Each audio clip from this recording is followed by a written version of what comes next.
थोड़ा सा टेम्पो और फास्ट करता हूँ।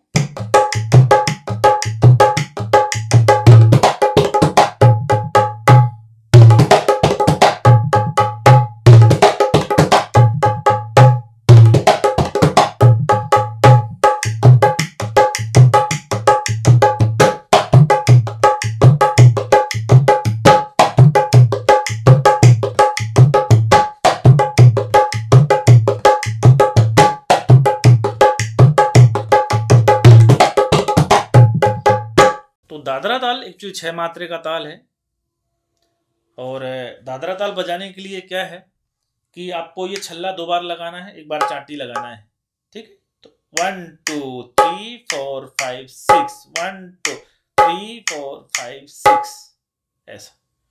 थोड़ा देर प्रैक्टिस करिए।